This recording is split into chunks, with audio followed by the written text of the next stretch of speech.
እንኳን አደረሳችሁ። አፓርትመንት በኮንዶሚኒየም ዋጋ ሊያውም በመሃል ፒያሳ አራዳ ፓርክ ፊት ለፊት ባለ 1 መኝታ በ3.6 ሚሊዮን ብር ሙሉ ክፍያ፣ ባለ 2 መኝታ በ5.8 ሚሊዮን ብር ሙሉ ክፍያ፣ ባለ 3 መኝታ በ8.4 ሚሊዮን ብር ሙሉ ክፍያ ይዘንሎ ቀርበናል።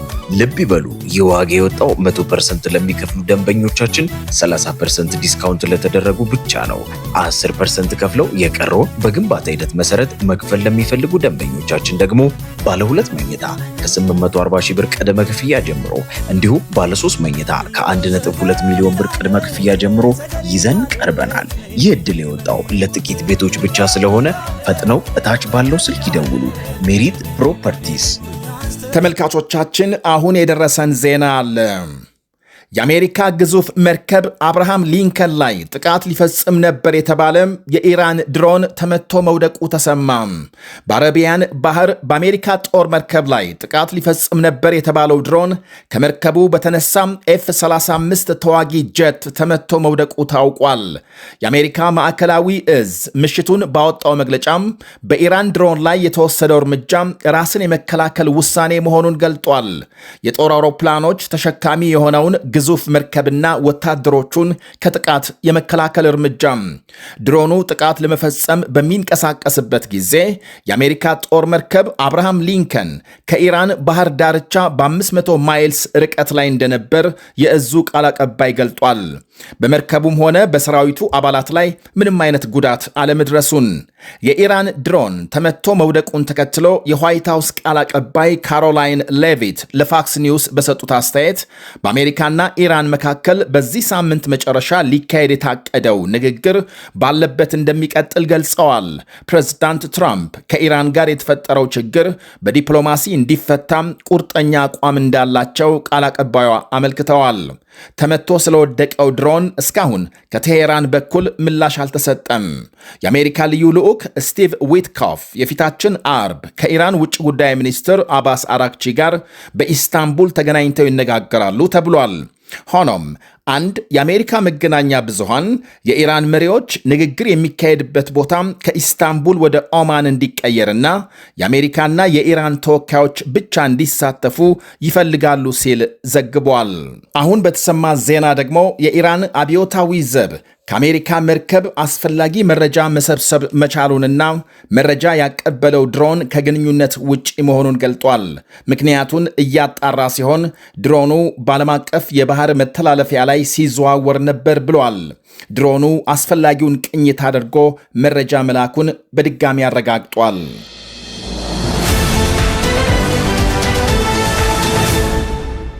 አሜሪካም ኒኮላስ ማዱሮን አስወግዳም በእጇ ያስገባቻት ቬንዙዌላ ከ300 ቢሊዮን በርሜል በላይ የነዳጅ ክምችት እንዳላት ሲነገር የዚህ ከፍተኛ መጠን ያለው ሀብት ዕጣ ፈንታም ምን እንደሆነ በግልጽ አይታወቅም። በዓለም ግዙፍ የነዳጅ ክምችት ያላት ሀገር ሲያደርጋት ከአሜሪካ ክምችት በ5 እጥፍ ይበልጣል ነው የሚባለው። የቬንዙዌላ ይኸው የቬንዙዌላ 300 ቢሊዮን በርሜል ነዳጅ በትላልቅ የስፖርት ስታዲየሞች ተሞልቶ እንዲቀመጥ ቢደረግ እንኳን ልክ በአሜሪካ ሚቺጋን የሚገኘውን ከ107,000 በላይ ተመልካች የሚይዘውን አይነት 64,000 ስታዲየሞች ያስፈልጉታል። አንድ በርሜል 159 ሊትር ይይዛል ተብሎ ቢታሰብ እንኳን በመላው አሜሪካም ተመዝግበው የሚንቀሳቀሱ 285 ሚሊዮን ገደማ ተሽከርካሪዎች በየቀኑ 9 ሚሊዮን በርሜል ቤንዚን እንደሚጠቀሙ መረጃዎች ያመለክታሉ።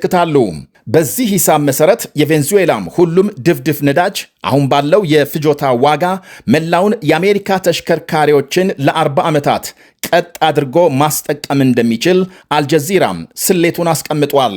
በቀን 9 ሚሊዮን በርሜል ቤንዚን የሚፈጁትን 285 ሚሊዮን የአሜሪካ ተሽከርካሪዎችን ለ40 ዓመታት መሸፈን የሚችል 303 ቢሊዮን በርሜል ነዳጅ ባለቤት የሆነችው ቬንዙዌላ አሁን በአሜሪካ ስር ትገኛለች።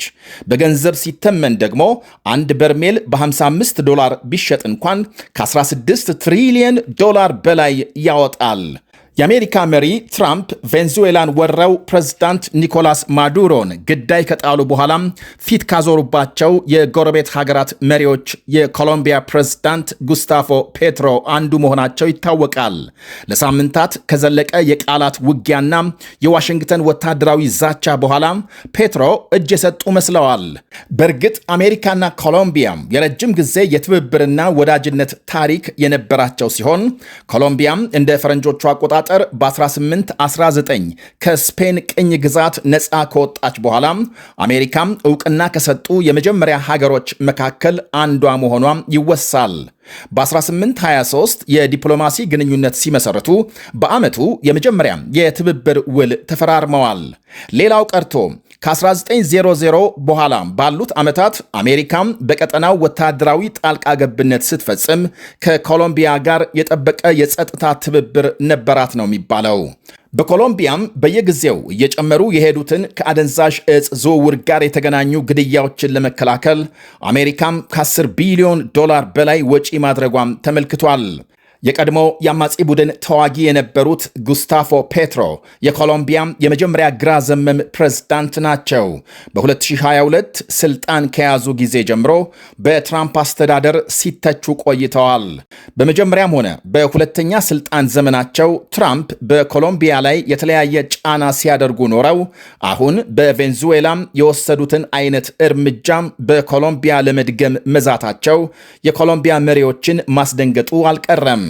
እናም አሁን በመሃላቸው የተፈጠረውን ውዝግብ አቀዝቅዘው ለዛሬው የዋሽንግተን ንግግር መብቃታቸውን በርካታ ወገኖች በቀና ተመልክተውታል። በእርግጥ ስምምነታቸው ምን ላይ እንዳረፈ ለጊዜው ባይታወቅም ከ2 ቢሊዮን በርሜል በላይ የተረጋገጠ የነዳጅ ክምችት ያላት የኮሎምቢያ ፕሬዝዳንት ጉስታፎ ፔትሮ ከትራምፕ ጋር እርቅ ሊያወርዱ ነጩ ቤተ መንግስት ተገኝተዋል። ምናልባትም በርካታ ወገኖች ትራምፕ በነጩ ቤተ መንግስት የሚደረጉ ስብሰባዎችን በመሪዎች ላይ ጫና ለማሳደር ይጠቀሙበታል በማለት የሚያቀርቡትን ትችት የኮሎምቢያው ፔትሮ ያረጋግጡ እንደሆነ በሂደት የሚታይ ነው።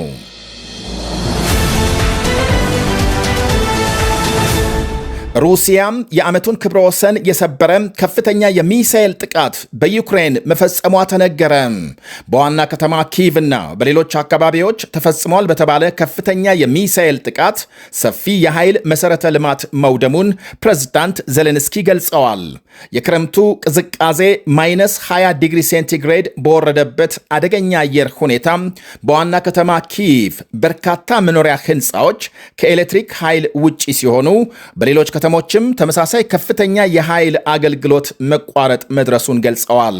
ኤሌክትሪክ በመቋረጡም ነዋሪዎች በቤታቸው ሙቀት ስለማያገኙ ገዳይ ለሆነው ቅዝቃዜ መጋለጣቸውን ዜሌንስኪ አመልክተዋል። ቀደም ሲልም ሚሊዮኖች ከኃይል አቅርቦት ውጪ መሆናቸውን፣ ሩሲያም ሆን ብላም ሰላማዊ ሕዝብ በቅዝቃዜ እንዲያልቅ በተደጋጋሚ በኃይል መሠረተ ልማት ላይ ጥፋት እየፈጸመች ነው ብለዋል ፕሬዝዳንቱ። ከትላንት በስቲያም በአንድ የማዕድን ሰራተኞች ማመላለሻ አውቶቡስ ላይ በተፈጸመ የድሮን ጥቃት 15 ሰዎች መገደላቸው መገለጹ ይታወሳል። ሞስኮ ከዲፕሎማሲ ይልቅ ሽብርና የመስፋፋት ዘመቻ መርጣለች ያሉት ዜሌንስኪ አጋር ሀገሮች የመጨረሻ አማራጭ በመጠቀም ጫና እንዲያሳድሩ ጠይቀዋል። የአሜሪካው መሪ ሩሲያ በኃይል አገልግሎት ላይ ጥቃት ላለመፈጸም መስማማቷን ባለፈው ሳምንት መጨረሻ መግለጻቸው ይታወሳል። ዜሌንስኪ ግን ሞስኮ ለቀጣይ አዲስ ጥቃት ለመዘጋጀትና ለመደራጀት ሆን ብላ ጊዜውን እየተጠቀመች ነው በማለት ሲከሱ የሁለቱ ሀገሮች ልዑካን ለሌላ ዙር ንግግር በዚህ ሳምንት አቡዳቢ እንደሚገናኙ ተነግሯል። ዜሌንስኪ አሁንም ጥርጣሬ አላቸው። የሩሲያ መሪዎች ጊዜ ለመግዣ ካልሆነ በቀር ለእውነተኛ ሰላም ዝግጁ አይደሉም ባይ ናቸው። በአሁኑ ጥቃት ከወትሮው በተለየም ሩሲያም 70 ባለስቲክ ሚሳኤልና 450 ድሮኖች መተኮሷን ዜሌንስኪ ገልጸዋል። ዲቴክ የተባለው የግል ኃይል ኩባንያም 2 ማመንጫዎቹ በዚህኛው ጥቃት መመታታቸውን አመልክቷል። ቢቢሲ ያነጋገራቸው የዋና ከተማ ኪየቭ ነዋሪዎች በጨለማና በቅዝቃዜ ከመሰቃየት በሚሳኤል መመታትን እስከ መምረጥ ደርሰዋል። የሩሲያ መሪዎች ለምን ሕዝብ በዚህ ደረጃ እንዲሰቃይ ይፈልጋሉ በማለትም ይጠይቃሉ። በቦምብ ይደበድቡናል፣ በቅዝቃዜ ተሰቃይተን እንድንሞት እያደረጉ ነው ይላሉ ነዋሪዎች።